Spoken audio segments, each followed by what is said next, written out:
Hey partner, I'm Barry, your pocket crew chief, the very first AI-powered mechanic for sim racing. Got a car that's a little loose or tight? Just tell me how it's handling, and I'll whip up instant setup recommendations just for you. Want me to get even more precise? Snap a picture of your setup, and I'll fine-tune it to perfection. And hey, I'm not just about giving orders. I'll explain why every adjustment matters, so you can really understand your ride. I'll even teach you the science behind the setup. Ever wonder why the track bar is so important? I've got the answer. With Pocket Crew Chief, I'll make you smarter, faster, and race ready. So what are we waiting for? Let's build to win. Racing isn't easy, but experiencing it is. iRacing puts you in the driver's seat with the industry's leading sim racing game. Drive on laser scan replicas of the greatest racing circuits from around the world. Go head-to-head against other drivers chosen by skill-based matchmaking to ensure competitive racing at every level. Compete across all your favorite series. In officially licensed cars, engineered to deliver the most accurate driving experience possible.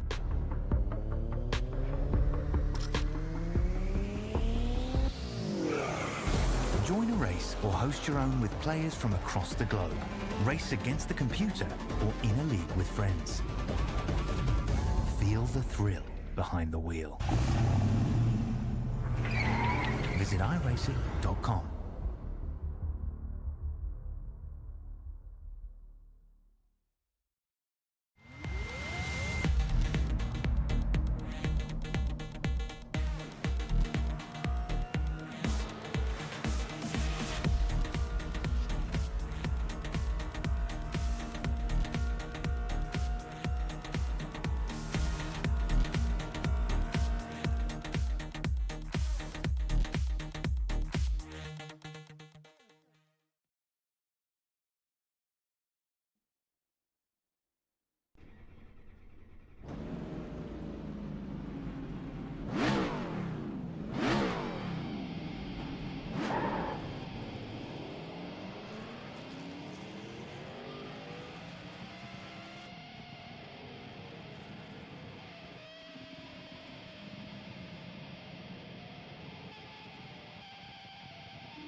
Welcome back, race fans, to sunny Central Florida for our one and only road course race of the SPARK Racing League Pocket Crew Chief Winter Series. The seatbelts will be strapped in a little bit tighter as these drivers are prepared to navigate left and right tonight for a change of pace right at the midway point of the season. Tonight for the Overcut Endurance Sim Planner Sebring Shootout 145. The Overcut Sim Planning software is a tool for endurance racers to plan out their stops and optimize their strategies. We really couldn't ask for a more fitting sponsor for tonight's race. Welcome back inside the V-Speed booth once again. I'm your host and producer, Logan Threlkeld, and alongside me, Sky Shrek, to cover some road course action. Sky, throughout other leagues, we've seen races at Watkins Glen, Sonoma, and even Lime Rock in these Xfinity cars. But Sebring is a first for me with this setup. What are your thoughts about this combination of car, track, and of course, the drivers? I think we're going to see something really interesting here tonight. We got 24 laps. Not 100% sure what we're going to see, but these drivers are going to put on a show. It's our third race in Florida this season, but it's only our first road course. The one and only Sebring International. Bring up our track map up here. Sebring, Florida, of course. We've got 3.74 miles around. It'll be the longest track of the schedule. Of course, having the advantage being the road course, the only road course on the schedule, but 17 corners to be made here each time they go around that checkered flag or checkered line. But opened back in December of 1950. It's been around for quite a while. Very flat track out here. It's a mixture of concrete and asphalt, so grip is going to be the biggest question of the night. Are these drivers going to be able to find that line that works best for them?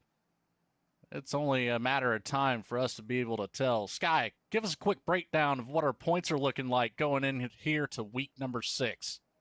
Yeah, right now our points leader, he won both Iowa and Auto Club. Levi Cox is on top. Last week's winner, Braxton DeWeese, currently second. Jacob Bradley hasn't gotten in that win column yet, but he's third, with Justin Wilson, our Daytona winner, in fourth. From there, it's Chris Smith fifth, Chase Berry sixth, Johnny Rapp seventh, our Homestead winner, Dylan LeBeau, in eighth, James Danforth, Max Koss round out the top 10, Evan Pienta, and Jake Maki looking to gain some spots tonight.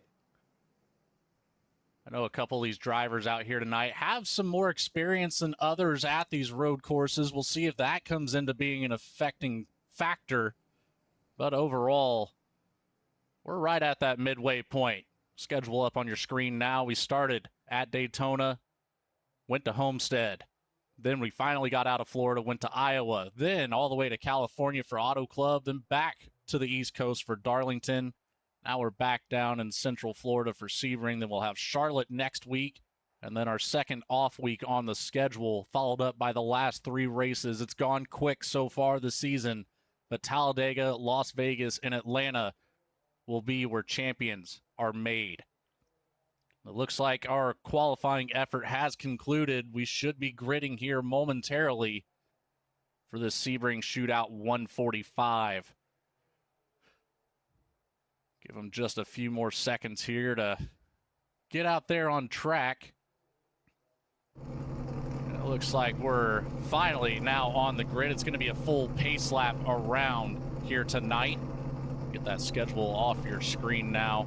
Let's take a quick run through of how our grid is setting up, especially for this Evan Pienta Designs Pole Award, which is going to go to...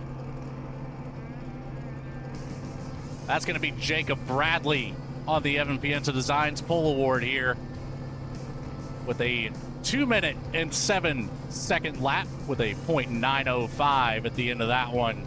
Congratulations, Jacob, on that. Braxton DeWeese, last week's winner, with a 2:08.072 starting on the outside line. Second row here is going to go to Chase Berry in the 46 with a 2:08.339. Next to the 49 of Devin Jack, a new name to me in this series here. We'll see how Devin does starting out here in 4th place. I promise eventually that grid will catch up to me, but we'll keep rocking and rolling here. 5th place goes to Johnny Rapp in the 52. 6th belongs to Chris Smith in the 28.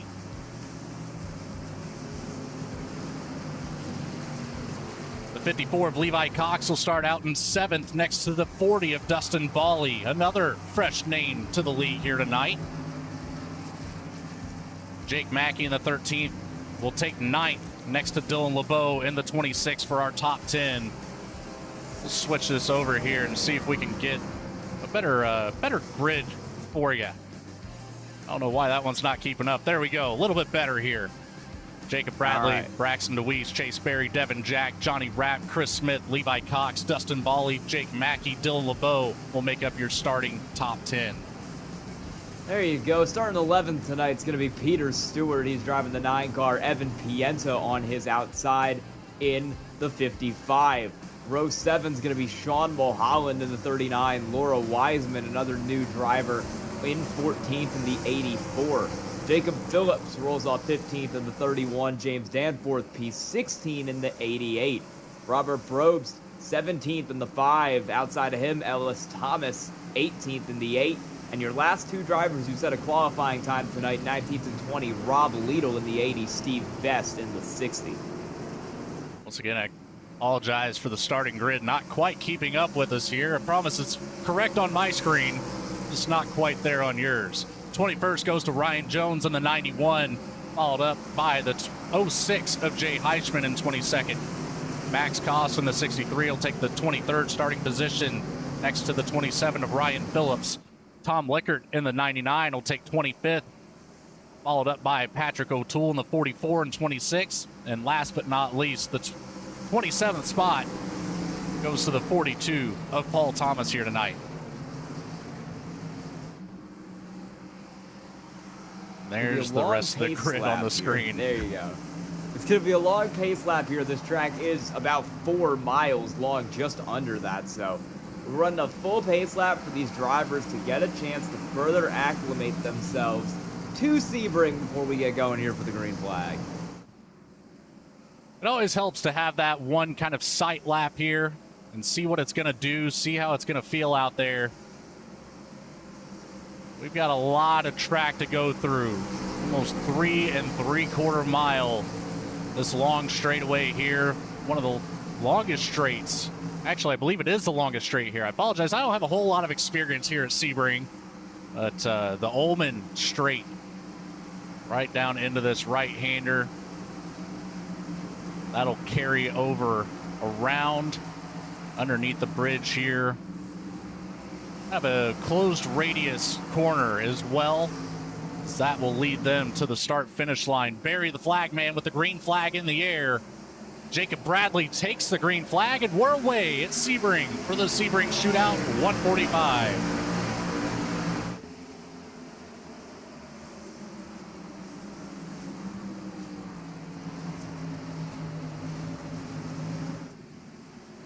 A whole slurry of race cars make it safely through turn 1, but it is 3 wide in some sections here. And a close call to an off track there for the 28 of Chris Smith. Still 2x2 through a good majority of this field.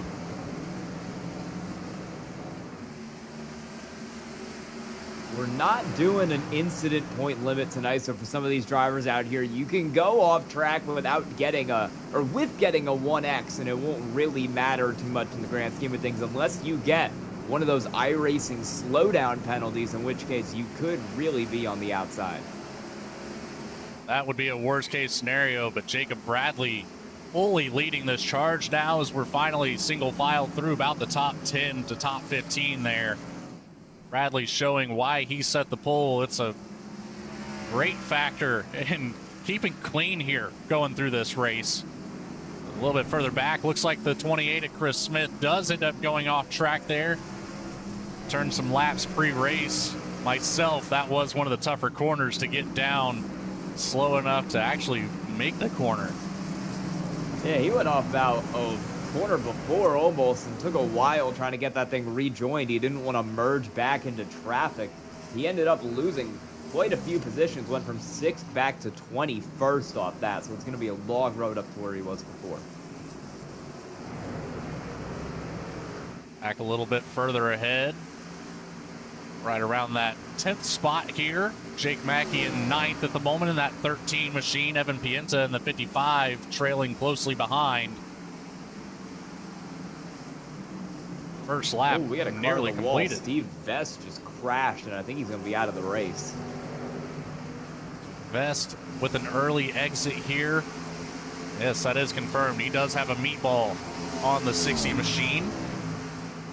Take it back here to Vest and see what happened on the overcut replay camera to that 60. Man, it was close. He almost caught Max Koss. He just gets loose off the corner. He's weaving it back and forth. He tries to save it. We didn't quite catch it there, but he didn't end up saving the car. He kind of swerved it into that inside concrete wall, and it blew up the engine on that 60 car. So unfortunate for Vest here with that first lap exit. But on to lap number 2. Jacob Bradley still leading the way. Apologize here on the cameras. Don't know what's going on. Looks like Bradley maybe with some connection issues, but currently sitting in second. It's the 15 of Braxton DeWeese. 46 of Chase Berry behind him. There's Bradley back on track just ahead. We already got another car into the pits. Sean Mulholland, pretty big hit to the tire barrier. He had to tow. So this is becoming a race of attrition. And it's only lap 2. We've already got 2 cars down. We've got a couple other cars in the back who are running over 20 seconds off the leader already. While we've got a moment, might as well mention our race analysis here. 24 laps on the docket for tonight. That 45-mile-an-hour pit road speed. Don't know if that's going to become a factor or not later on through this race. You got 3 tire sets available if they choose to come down pit road with an 85% fuel load. And most importantly here, the title sponsor of this series, the Pocket Crew Chief, has helped out with creating a custom setup on tonight, as Sebring does not typically see an Xfinity car on the surface. iRacing does not supply a setup for this track and car combination. There's a lot of testing there with the Pocket Crew Chief, and it's worked out pretty well here for a lot of these drivers. Braxton Deweese, Jacob Bradley, they're running away with it right now, but no cautions on these road course races as well. So keep that in mind. The only way that we will see that yellow flag come out on the night is if the race controller finds a track blocking incident, deems it necessary to put the race on hold for just a few minutes, get things cleared up. Fastest car on track last time around was second place Braxton Deweese running a 2:08.1, a little bit faster than Jacob Bradley running a 2:08.5. So the speeds are pretty close here in these top 5 or 6 cars, but right now Braxton Deweese seems to be in pretty good shape, although he hasn't been quite as on it this lap, and that slipped him further back to the 46 of Chase Berry. Chase Berry with some good speed. The new name of Devin Jack in the 49. He's still sitting here in 4th where he started, so our top 4 haven't moved. Right behind Devin Jack, the 40 of Dustin Bally, another new name tonight.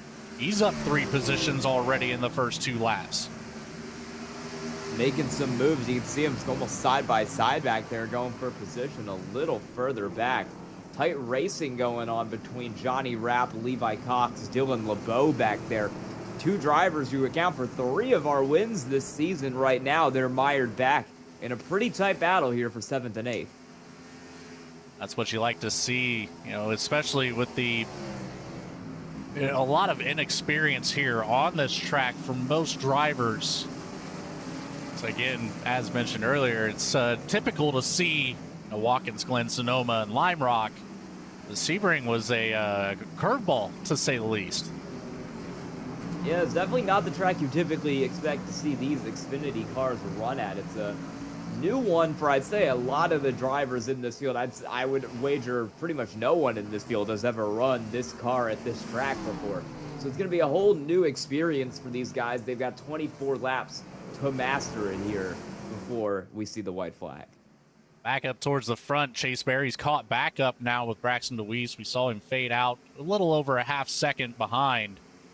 But Berry able to close that gap back now to just 0.3 of a second into the braking zone for the final corner here, turn number 17. I believe they call that the Sunset Bend, if I recall correctly. Believe they do. That is one thing to say, though. Sebring International, it's been around for so long. It is a staple in the road racing community. It's really cool to see a combination like this out here tonight for these Spark League drivers. As Berry sends it deep into turn 1, made up quite a bit of ground, but it did not set him up well for a little bit of a zigzag portion, for lack of better terms. But Berry now within 0.2 of a second of Braxton Deweese. I have to try to make quick work with him if he wants to try to catch back up to the 50 of Bradley, who is now up almost 3 seconds over second place. Yeah, and it can be really hard to pass here. This is a pretty narrow racetrack. You've seen that right now. And as you go through these tighter corners, unless you get a big run like Chase Berry might have here, can be really difficult to pass. Your only opportunity to get these moves done is going to be downhill and into the braking zones. Going down into turn 17, turn 7, maybe even turns 13, 16, kind of, you can negotiate something and try to make a move there. But a lot of this racetrack, with these kind of wide sweeping corners and generally it's pretty narrow as well. It's just going to be difficult to make moves here. That it is. It's not an easy track at all. Very technical out here. So far, so good. Had a couple cars get claimed already. Sean Mulholland in pit road getting some damage fixed. Steve Vest, our first early exit on the night. Looks like Paul Thomas maybe has exited the race as well. Can't quite tell if Thomas is still out there on track. He is. He had a couple spins, and that set him about a minute behind. Don't think he's hit anything, but he's made some excursions through the grass, if you will. Ooh, battle up here. This is for second. Deweese and Barry are still going at it. We're going to go side by side down the straightaway. This is a long straight, and this is one of your best chances on the racetrack to make a move if you can do it into here. Barry's going to have a chance to get Deweese under braking. He'll look up the inside of the 15 car. We'll see if he can get it done. They're going to lean on each other out of turn 1. We'll stay side by side. Big contact out of 2. Ooh, man, that was quite the move there for Barry. Braxton Deweese, he wasn't liking it. Got into the back of Barry, got him sideways. Chase able to collect it back up, but now we've got the 49 of Devin Jack into the picture once more. Barry Deweese still battling it out. The 46 able to get the advantage right now, but again, Devin Jack close behind. Dustin Bawley as well, not far behind Jack. Johnny Rapp also in the picture there as the 46 takes that corner a little bit wider than he expected to, giving Braxton Deweese the inside advantage, and he's going to use it side by side. And hopefully we're back now. Apologize for the technical difficulties.